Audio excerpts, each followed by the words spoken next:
Alright guys, I want to thank you guys for coming back. We're going to go ahead and just wrap this overview of Resident Evil up and the effects that it's had on the gaming community and I guess the art form of games as a whole, if that's what you guys want to call it, if you want to say that there is an art form. So, why don't we go ahead and just discuss the overview and the effects that it's had throughout the years, I would say. And, not only that, I want to discuss survival horror versus now. And Nate touched upon in the last video of what makes survival horror games more effective than, say, a movie that's a horror film. I think with games, it really brings you into a different aspect of, you can be in a theater for an hour and a half to 3 hours watching a movie. But for a video game, you can really spend multiple hours and you can go through and replay it over and over and over again. And with the newer games, you can have multiple characters with different stories and different endings.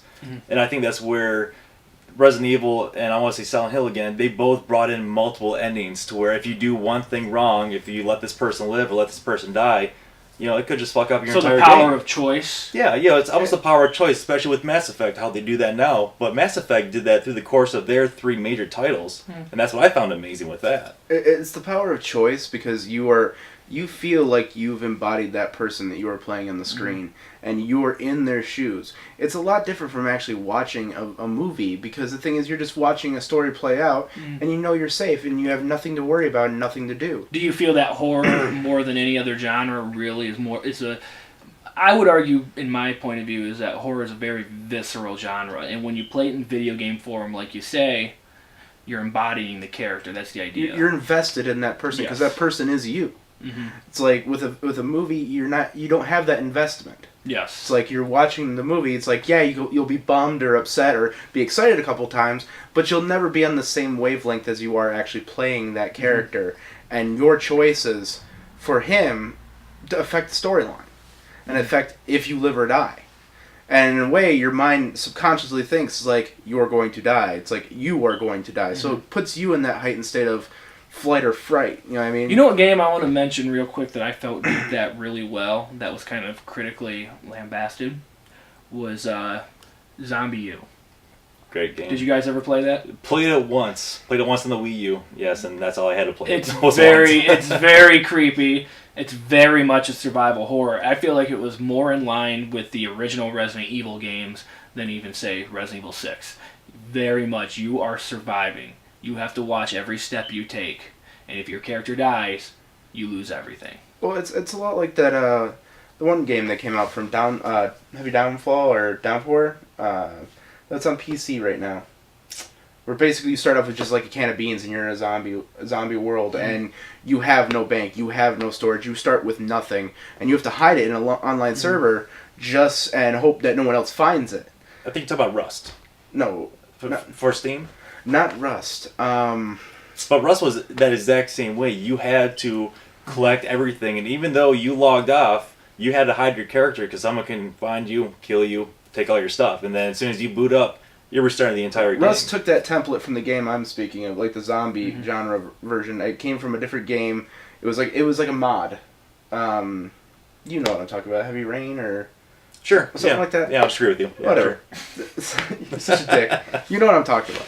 But anyway, you're based on a decision, and that's even more hardcore because the thing is, you don't even know if you're going to find a weapon. You have to use your bare hands or whatever you have at your disposal, and you don't know what you're walking because it's an open world. That's even more scary because it makes you put in that mindset. What would you actually do in real life if you were put in that situation?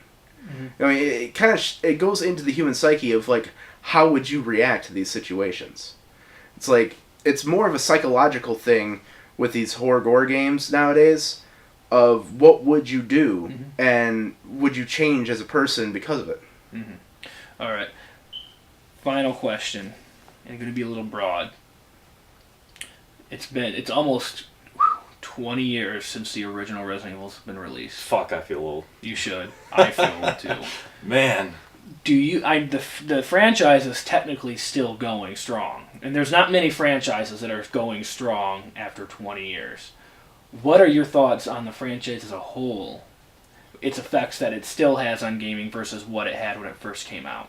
I think the Resident Evil franchise as a whole, every franchise has its ups and downs. I believe the franchise was really at an up standpoint when the first one came out. For me, it kind of dimmed down towards the second and third one, but when they started really noticing that, hey, we're making money, we can go along more with this, then they started marketing out more. I believe it was Resident Evil 4, if I remember correctly, they had a toy chainsaw that you can purchase with the game too, and you can play the game with the chainsaw and then lift it up to move your weapons and all that kind of stuff. So incorporating a bunch of different marketing strategies along with the game as they progress is great.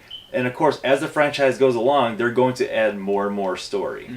As a franchise, I think it has steadily got better after the second one, in my opinion, in my mind. As far as the movies, the exact same way. I just don't think they have peaked in my mind to what they have for the video games. All right, I'll give you my point of view real quick. I think Resident Evil at one point used to be about innovation. When Resident Evil did something, other games watched. And I felt they did that all the way up to, I'd say, Resident Evil 4. Resident Evil 4 is an extremely influential game, especially on modern gaming. Definitely on modern gaming. I feel ever since about 5 and 6, it's all about imitating other games. And that's where I think Resident Evil fails. And, that's not what Resident Evil is, You don't play Zelda and expect it to follow other games. It's about innovating. And I feel like they've kind of lost their way on that in the sense of they need to realize Resident Evil is a leader of the pack. They don't want to do what Call of Duty's doing. They want to make a game that Call of Duty needs to follow what they're doing. But do you think they can do that at a first-person shooter standpoint? It doesn't have to be about first-person shooting. What I'm trying to say is, you look at Resident Evil 5 and 6, there's an extreme focus on action that's very, what's the word I'm looking, bombastic maybe, in some way. And some of it just seems ripped right out of Call of Duty. You got characters running on planes and jumping off them before they're hitting buildings and shit like that, This isn't what Resident Evil was known for. It's trying so hard to capture this action-oriented audience.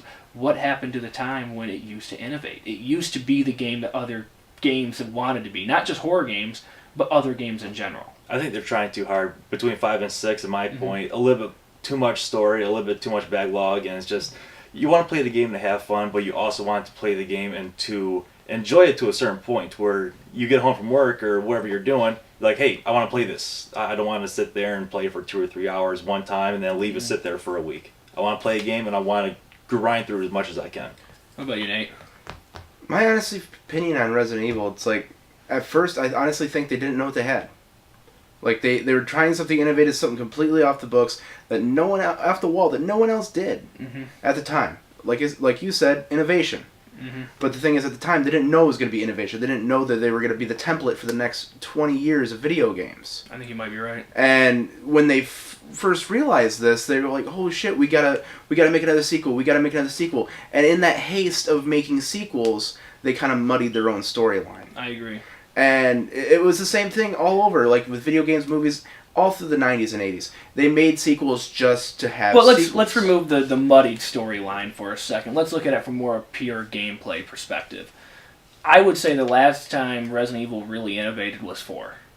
And I felt like 2 and 3 still made those minor innovations, but I felt like 4 was the next leap. And you saw it. Games after 4 followed 4. You had, Gears of War, even Mass Effect had some level of, Honestly, in a way, I think they realized that, they kind of messed up.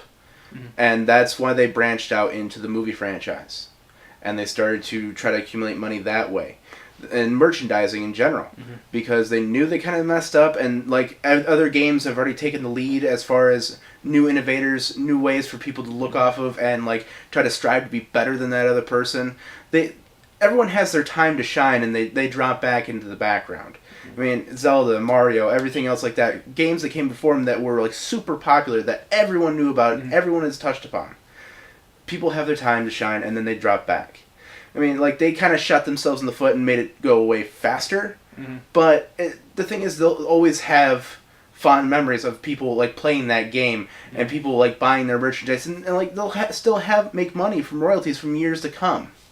So it's, in a way, Resident Evil is a great way of looking at the past. This is what innovation was at that time, and look where we are because of it. Do you think it could be innovative again if they want it to be? I believe any series you can possibly reboot and make it a little bit better, but how long can you reboot a series and keep that trend going to make it better? You could possibly do a remake of Resident Evil 1 or like a kind of a prequel before Resident Evil or a storyline, a gap between 1 and 2. But after that, where can you take it from there? But I mean, gameplay-wise, do you think that, could you see Capcom taking the franchise, say Resident Evil 7 or even 8, and saying, okay, we're going to introduce something new and innovative with this franchise again? Or do you think every franchise kind of comes to an end at one point and says, all right, there's not much left that can be done? I honestly think that the way they can re-innovate and make things fresh is they always tell the story of how they got to that point and how, like, it's still going on, like Umbrella Corporation still, like, puppet mastering everything, but they haven't shown the after effects, basically the world piecing itself back together, Umbrella's gone, everything else like that. Show the effect of the world trying to fix itself with the survivors. Mm-hmm. Show that story. There still could be zombie play in it, but show the struggle to get back into reality, what it was before, like, Umbrella released a T-Virus on the world. Okay. They haven't shown that side of the story yet. So there's still something there. All right, guys. I think we had a pretty good conversation on this one. Definitely. It's time we start calling it a day on this. I want to thank you guys for watching and enjoying. And if you guys enjoy it, I have a couple more games up my sleeve that I think we could really get some good conversation on. Looking forward to it. All right. See ya. Thanks for watching.